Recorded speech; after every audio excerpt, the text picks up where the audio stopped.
I want to start this by saying that I'm not the kind of person who believes in supernatural bullshit. I don't watch horror movies, I don't go ghost hunting, and I definitely don't believe in vampires or demons or whatever other crap people like to blame when something bad happens. But after what I've seen, after what I know now, I don't think I can ever live a normal life again. And if you're reading this, maybe you'll understand why I'm terrified to even look out my window anymore. It all started about 6 months ago when I moved back to my hometown, a quiet little suburb tucked in the Midwest. I hadn't planned to come back. I left when I was 19, promising myself I'd never set foot here again. But my dad passed away last winter, and the house he left me was fully paid off. I couldn't afford rent in the city anymore, so here I am. The neighborhood looked exactly how I remembered it. Old sycamores leaning over cracked sidewalks, houses with peeling paint, the faint smell of wood smoke in the evenings. It was comforting in a strange, nostalgic way, until I saw her. Her name was Mrs. Holloway. She lived directly across the street in a pale blue Victorian house with white shutters and a wraparound porch. She was outside the day I moved in, trimming her rose bushes in a wide-brimmed sun hat. And here's the thing. I recognized her immediately, not in the "oh, I think I've seen her around before" kind of way. I knew her. I remembered her face, her voice, her house. I used to deliver her mail for a part-time job I had in high school, and she looked exactly the same. Same bright blue eyes, same soft-lined face, same thin frame and delicate hands.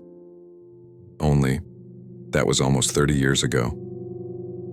"Hello, dear," she called out, waving her gardening shears when she noticed me. It's so good to see some life moving back into that old place. I remember standing there on the front lawn, box in my arms, completely frozen. My brain scrambled for an explanation. Maybe this was her daughter, or granddaughter. But when I told her my name, she clapped her hands together and said, "Oh, of course, little Robbie Miller. You used to bring me my mail every summer." I forced a laugh, trying to hide how unsettled I felt. "Wow, you've got a great memory." She just smiled, tilting her head slightly. "Some things are hard to forget." At first, I told myself I was overthinking. Maybe she just aged really well. Maybe she had a twin sister and I was mixing them up. I tried not to dwell on it, but the longer I lived there, the more I realized something was off. For one thing, Mrs. Holloway was always home. I mean always. Every time I left for work in the morning, I'd see her sweeping her porch or watering her flowers. Every evening when I came back, she'd be sitting in her rocking chair, reading a book or knitting. At night, I'd see the faint yellow glow of her living room lamp still on, even at 3 a.m. She never seemed to have visitors. No family, no friends. And she never drove anywhere. I don't think I ever saw a car in her driveway. And then there were the sounds. The first time I heard them was about 3 weeks after I moved in. I was up late, scrolling on my phone in bed, when a soft tapping noise pulled my attention. Tap, tap, tap. It was faint but steady. It sounded like someone gently knocking on glass. I pulled back my curtain and peered across the street. Mrs. Holloway's upstairs window was glowing with a faint orange light, brighter than a normal lamp, and I could see her silhouette standing perfectly still in front of the glass, her hands pressed flat against it. Tap, tap, tap. I don't know how long I watched, but eventually the tapping stopped, and the light went out. The next morning, I convinced myself it was nothing. Maybe she had a bird trapped in there. Maybe she was cleaning the windows. But then it happened again, and again, always late at night, always with that same eerie, rhythmic tapping. Things escalated about a month later. I was bringing my trash bins back from the curb when I heard her voice behind me. "Robert, could you help me with something?" I turned, startled. She was standing at the edge of her yard wearing a faded floral dress that looked like it belonged in the 1940s. She smiled, but it didn't quite reach her eyes. Sure," I said, trying to sound casual. "Would you mind coming inside for a moment? I have a light bulb that's gone out and I can't reach it." Every instinct in my body screamed, no. Something about the way she asked, soft but insistent, set my teeth on edge. But I didn't want to be rude, so I followed her up the porch steps and into the house. It smelled like old paper and lavender. Everything was immaculate. Polished wood floors, lace curtains, porcelain figurines on every shelf. It was like stepping into a time capsule. She led me to the hallway and pointed to a bulb near the ceiling. I replaced it without incident, but as I turned to leave, something caught my eye. There was a door at the end of the hall. Heavy wood, brass handle, and from behind it I could hear a faint scratching sound. "Do you have a pet?" I asked. Her face froze. "No," she said flatly. "I don't." I must have looked confused because she added quickly, "Just an old house. It makes noises." She thanked me for the help and practically ushered me out. That scratching sound stayed in my head all night. A few days later, I ran into Mr. Jenkins, an old man who lived 2 houses down. I remembered him from my childhood, though he looked frail and hunched now. We chatted briefly about the neighborhood, and I casually mentioned Mrs. Holloway. "Funny thing," I said. "She looks exactly the same as when I was a kid. Must be good genes."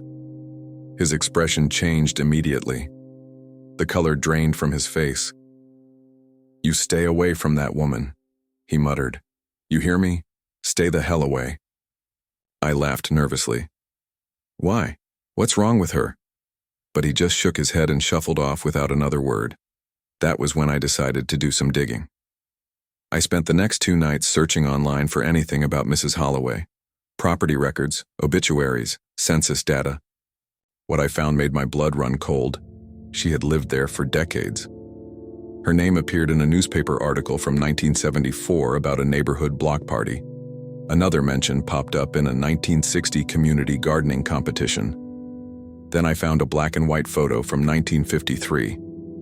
A local history article about the town's founding families. And there she was, Mrs. Holloway. Same name, same address, same damn face. No one should look the same 70 years later. I should have left it alone. I should have packed my bags and driven as far as I could. But I needed answers. One night I waited until well past midnight. The street was empty. Her lights were still on, and just like before, I could see her silhouette in that upstairs window. Tap, tap, tap. I grabbed my flashlight and crossed the street. My heart was hammering, my hands were shaking. I don't even know what I planned to do. Knock? Confront her, break in? But before I could decide, something strange happened. The tapping stopped, and then the window opened. Slowly, silently. And she leaned out. Her face was pale and waxy under the moonlight. Her eyes, those bright blue eyes, were empty, and she was staring straight at me. I stumbled back, my flashlight slipping from my hands. For a moment, neither of us moved. Then she spoke. Her voice carried perfectly across the silent street. "I know what you're looking for." I didn't sleep that night. The next morning, I called the county records office. I pretended I was writing a historical article and asked about the ownership history of her house. It hadn't changed hands since 1891. No records of family members, no wills, no deaths. Just Margaret Holloway, over and over, on every document for more than a century. I started noticing more after that. Sometimes when I left for work, I'd see her standing on the porch across the street watching me, not waving, not smiling, just watching. Once I woke up to find footprints, and small, barefoot footprints, leading from my porch to the street. They stopped right in front of her house, and the scratching. God, the scratching. I started hearing it at night too, faint but distinct, coming from under my floorboards. I couldn't take it anymore. I needed to know what was behind that locked door. It was a stupid plan, I knew that. But I waited until a rainy night, when I was sure she'd be asleep, and crept across the street with a small crowbar. The back window was surprisingly easy to pry open. The house was dark and silent. My flashlight beam danced across the polished furniture and lace curtains. I made my way down the hall, heart pounding so loud I thought it might wake her, and then I was standing in front of that door. The scratching was louder now. Desperate, I wedged the crowbar into the frame and pushed. The door groaned, then swung open. What I saw inside will never leave me. The room was lined with shelves, dozens of them, each one filled with glass jars. And inside each jar was something floating in murky fluid, a human finger, an eye, a strip of skin. In the center of the room was a chair, and in the chair was a man, or what was left of him. Skin pale and sagging, eyes wide with terror. Tubes ran from his veins into a series of glass vials that pulsed with faint amber light. He was alive. Barely. His lips moved, forming words I couldn't hear. I stumbled backward, gagging. And then I heard footsteps behind me. Curiosity, Mrs. Holloway whispered, is a dangerous thing. I turned. She was standing in the doorway. Only now in the dim light I saw her clearly for the first time. Her skin wasn't skin. It was stretched, paper thin. Her hands were too long, fingers jointed wrong. And her smile, that same sweet smile I'd seen 100 times, split her face too wide. You shouldn't have come here, she said. I don't remember much after that. I remember screaming. I don't know if anyone's going to believe me when I say this. Hell, I barely believe it myself. But if I don't write it all down, if I don't get this out of my head, I think I'll lose my mind. This isn't some campfire story or creepypasta bullshit. This is real, every word. And if you've ever moved into a new neighborhood and felt like something was just off about one of your neighbors, maybe you should listen to your gut. Because I didn't. And now I wish I'd never stepped foot in this town. It all started when my wife and I bought our first home. We'd been living in a cramped apartment in Chicago for years, saving up every spare penny, and finally, after nearly a decade, we found a place we could afford in a small, quiet town called Hartwell. It was one of those postcard-perfect communities. Tree-lined streets, white picket fences, kids riding bikes after school. Everyone waved at you when you drove by. After the noise and chaos of the city, it felt like heaven. The house we bought was a 2-story colonial on a corner lot.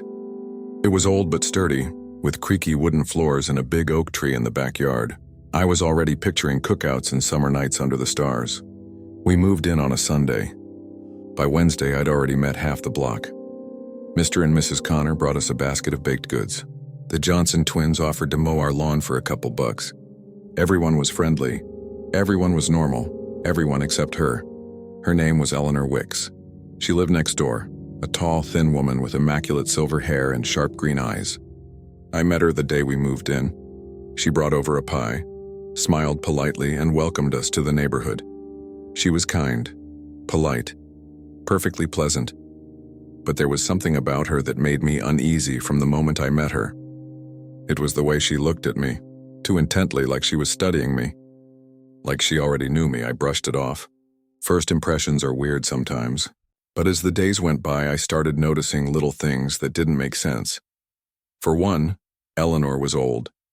I mean, she looked to be in her 70s, maybe older, but she was everywhere, always outside, tending to her garden or painting her fence or sweeping her porch, and she moved with a kind of fluid energy I've never seen in someone that age. And then there were the photos. At our housewarming party, one of our neighbors, an older guy named Dave, started telling stories about the neighborhood. We've been here forever, he said proudly. This place doesn't change much. Then he nodded toward Eleanor's house. Hell, Eleanor's been here since I was a boy. Hard to believe she's still kicking. How long has she lived here? I asked. Dave thought for a moment. Oh, gotta be 50, 60 years now, I laughed. No way. She doesn't look that old. He just gave me a strange look. Buddy, she looked the same when I was 8. I thought he was joking. Until he showed me. A few days later, Dave dropped off a box of old neighborhood photos he said he'd been meaning to digitize. And there, among the faded black and white shots, was a picture from 1968, a 4th of July block party. Streamers. Kids running around with sparklers. And in the background, there she was. Eleanor Wicks, on same posture, same hair, same damn face. I felt cold all over. I didn't say anything to my wife. She's a practical woman. Doesn't believe in conspiracy theories or anything supernatural. I knew if I told her, she'd laugh and tell me I was imagining things. But once I saw that photo, I couldn't stop thinking about it. I started watching Eleanor more closely, and that's when things got strange. For one, she never left. I mean, never. No trips to the grocery store. No morning walks. I'd be up early for work and see her watering her roses. I'd come home late and see her sitting on her porch reading by lamplight. At night, the light in her upstairs window never went off. Not once. And then there were the noises. The first time I heard them was around 2 a.m. Soft, rhythmic scraping sounds coming from her yard. I peeked through the blinds, but her property was dark. I convinced myself it was an animal and went back to bed. But the noises continued, night after night, always around the same time, always that same scraping sound. One night I finally grabbed a flashlight and went outside. The noise stopped immediately. Her yard was empty, silent. But when I walked back to my porch, I noticed something on the ground near our fence. It was a small, perfectly smooth stone, shaped almost like an egg. And carved into it were tiny symbols. Nothing I recognized. I tossed it into the trash and told myself it was probably just a kid's art project, but more of them appeared. Every few nights, I'd find one near our fence, sometimes 2 or 3, always different shapes, always carved with strange symbols. About a month after we moved in, I finally broke down and asked someone about her. There was a guy at the local hardware store, named Hank, who'd lived in Hartwell his whole life. I mentioned I was living next to Eleanor, and his expression immediately changed. "She's still there?" he asked quietly. "Yeah," I said. "Why?" Hank leaned in close. "You didn't hear it from me, but people say she's not right." "What do you mean?" He lowered his voice. "They say she doesn't age, that she's been here longer than anyone remembers. My granddad used to tell stories about her when he was a boy, said she looked the same back then." I tried to laugh, but it came out shaky. "That's impossible." "Maybe," Hank said. "But let me tell you something. Every time a new family moves into that house, something bad happens. People disappear. Kids run off. One guy, Tom Lancer, he vanished after living there less than a year. Cops never found a trace. I wanted to believe he was just telling me small-town ghost stories, but something in his eyes told me he wasn't joking. I told myself I was done obsessing, that I'd stop thinking about Eleanor and her weird habits. But then my dog disappeared. His name was Cooper, a 4-year-old golden retriever, the sweetest dog I've ever owned. One night I let him out into the yard before bed. He never came back. We searched the neighborhood, put up flyers, knocked on doors. Nothing. But when I walked past Eleanor's yard the next morning, I saw something that made my blood run cold. A strip of fur, golden and soft, snagged on the edge of her fence. I confronted her. I know I shouldn't have, but I was furious and desperate. "Did you see my dog last night?" I demanded. She smiled politely. "I'm afraid not." "Then what's this?" I snapped, pointing at the fur. She tilted her head. "I have raccoons, dear. They get into the garden." I wanted to push past her, search her house. But something about the way she looked at me, calm, amused, made me step back. "You should be careful wandering into places you don't belong," she said softly. Things spiraled after that. I started waking up in the middle of the night, drenched in sweat, certain someone was watching me. Sometimes I'd find my front gate open in the morning. Once I came downstairs to find my back door unlocked, and I was sure I'd locked it. And then I saw her. It was around 3 a.m. I couldn't sleep, so I went downstairs for water. As I passed the living room window, I noticed movement on the lawn.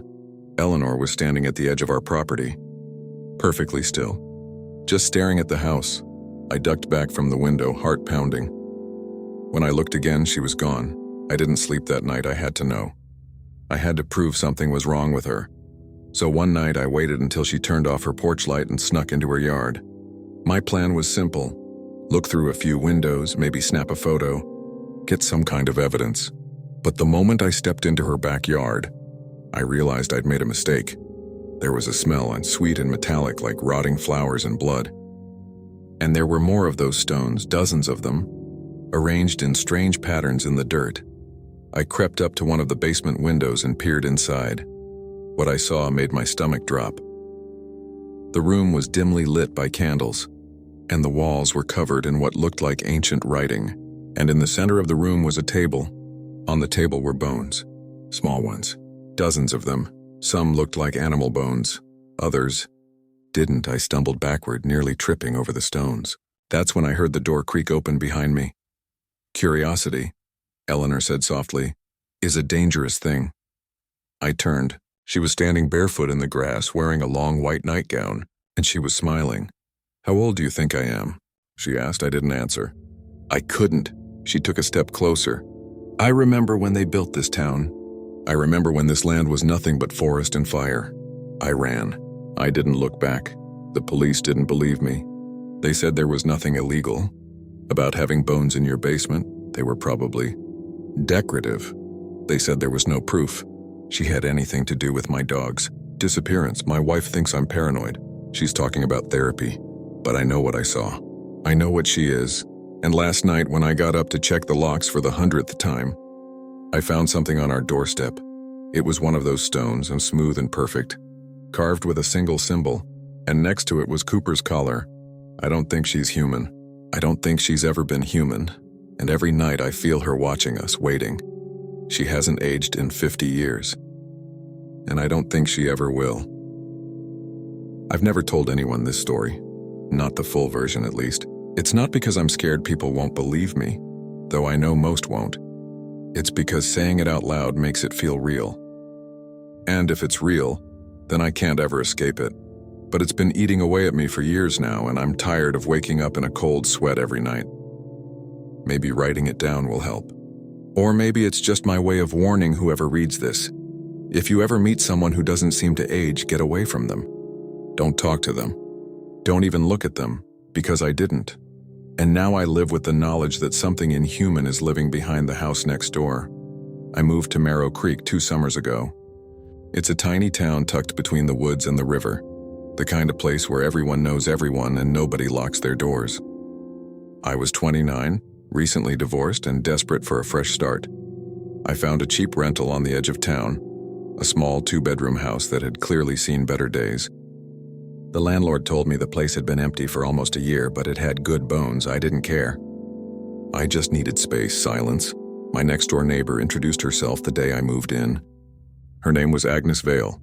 She was small and thin, maybe in her late 70s, with hair so white it was almost silver. She wore a floral dress and had a soft, musical voice. "I baked you some cookies," she said, handing me a tin. "Welcome to the neighborhood." She seemed sweet, the kind of kindly grandmother you'd trust with your kids. I thanked her and thought nothing more of it. But that night, as I was unpacking boxes, I glanced out the window and saw her standing on her porch, staring at my house. Not watching the street, not looking at the trees, just staring. I waved awkwardly. She didn't wave back. The next few weeks were uneventful. I settled into my new job at the auto shop, explored the town, and tried to rebuild some kind of normal life. Agnes and I exchanged pleasantries when we saw each other, nothing more. But even then, I started noticing things, like how she was always there. Always on that porch, morning, noon, and night, sometimes knitting, sometimes reading, sometimes just watching. And then there were the visitors. Every few nights, just after midnight, a car would pull up outside her house. A man or woman would step out, always alone, always carrying a bag or a box. They'd go inside, stay for an hour or two, and then leave. At first, I thought maybe she was selling antiques or hosting some kind of club. But the visitors were never the same. And none of them ever parked in the driveway, always on the street, always in a hurry. One night, curiosity got the better of me. I stayed up late, lights off, peeking through the blinds. The visitor that night was a man in his 30s. He walked quickly to her door, glancing over his shoulder like he didn't want to be seen. Agnes answered immediately, as if she'd been waiting. He handed her something in a small square package, and she ushered him inside. 2 hours later, he came back out. He wasn't carrying the package anymore, and he looked different, pale, dazed, like he'd just woken from a nightmare. The first real sign that something was wrong came a month later. I was at the grocery store when I bumped into an older woman named Clara. She struck up a conversation, the small town, friendliness, and asked where I lived. "Oh, over on Willow Street," I said. "Next to Agnes Vale." Clara's face changed instantly. The color drained from her cheeks. "Agnes?" she whispered. "She's still there?" Yeah," I said. "You know her?" Clara stared at me for a long time before shaking her head. "I knew an Agnes Vale when I was a girl, but that was over 50 years ago." I laughed nervously. "Must be her daughter or something." Clara didn't smile. "No, it's her. She looks exactly the same." I asked what she meant, but Clara just walked away. That night I couldn't stop thinking about what Clara said, so I started digging. I searched the town archives online, flipping through old newspaper clippings, and there she was, Agnes Vale, mentioned in an article from 1972 about a church bake sale, then another mention in a 1961 school newsletter, and in a grainy black and white photo from 1953, there she was again. Same silver hair, same delicate features, she hadn't aged, not in 70 years. I tried telling myself there had to be an explanation. Maybe it was a different woman with the same name. Or maybe she was a daughter or niece who looked remarkably similar. But deep down, I knew better, and that's when the dreams started. They were always the same. I'd be lying in bed, unable to move, watching as Agnes crept into my room. Her skin was pale and waxy, her eyes too wide. She'd lean over me and press a cold hand against my chest, whispering words in a language I'd never heard before. I'd wake up gasping, drenched in sweat, but sometimes when I sat up and looked toward the window, I'd swear I saw a shadow moving back into the darkness. The breaking point came 2 months after I moved in. It was a Tuesday night. I was sitting on the couch watching TV when I heard something. A soft, rhythmic thump, thump, thump, coming from the wall that separated my house from hers. At first I thought it was the pipes or maybe an animal. But the sound grew louder, closer, like someone was knocking from the inside. I crept over to the wall and pressed my ear against it. Help me, I stumbled back, heart hammering. I wasn't imagining it. A voice, faint but desperate, was coming from inside the wall. I called the police. They came, checked both houses, and found nothing. Agnes smiled sweetly when they questioned her. I live alone, she said. I think your tenant might have had a nightmare. They left, and I was alone again.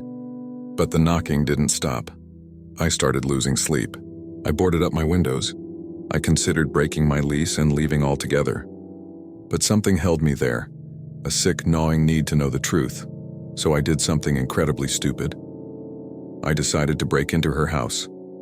It was raining the night I did it. The streets were empty, the neighborhood silent. I waited until just past midnight when I knew she'd be asleep, if she slept at all. The back door was locked, but the window above her basement was cracked open. I slipped inside. The smell hit me first, a thick, cloying mix of herbs and rot. My flashlight beam shook as I moved deeper into the basement. The walls were lined with shelves, jars, dozens of them, some filled with herbs, others with murky liquid, and in the center of the room, carved into the concrete floor, was a massive circle filled with symbols that made my stomach turn. But that wasn't the worst part. In the corner of the basement was a wooden door, heavy and padlocked, and from behind it came the sound of soft, shuffling footsteps. I broke the lock with a hammer I'd brought with me and pulled the door open. What I saw inside will haunt me for the rest of my life. There were people in there, at least 6 of them, thin, pale, hollow-eyed. They stared at me with blank expressions, their skin stretched tight over their bones. Tubes ran from their veins into glass containers filled with a glowing amber liquid. One of them whispered something, a single word, before collapsing.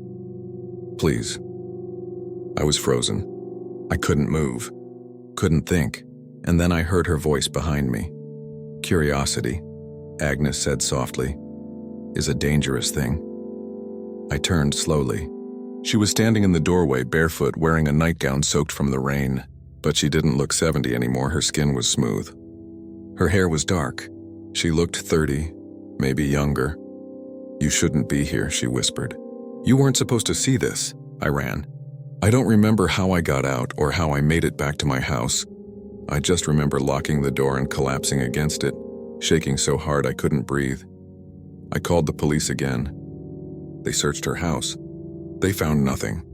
No room, no people, no jars. They told me to stop harassing an elderly woman. I tried to move. I found another place 2 towns over. But the night before I left, there was a knock on my door. When I opened it, no one was there. But on the doormat was a small glass vial filled with that same glowing amber liquid. And tied around its neck was a note. Some debts cannot be undone. That was a year ago. I've moved 3 times since then. I never stay in one place long. But no matter where I go, I still have the same dream. Agnes leaning over me, whispering those strange words into my chest. And every so often, I see her. At a cafe in a parking lot. Standing across the street, she never approaches. She never speaks. She just watches, and she hasn't aged a single day.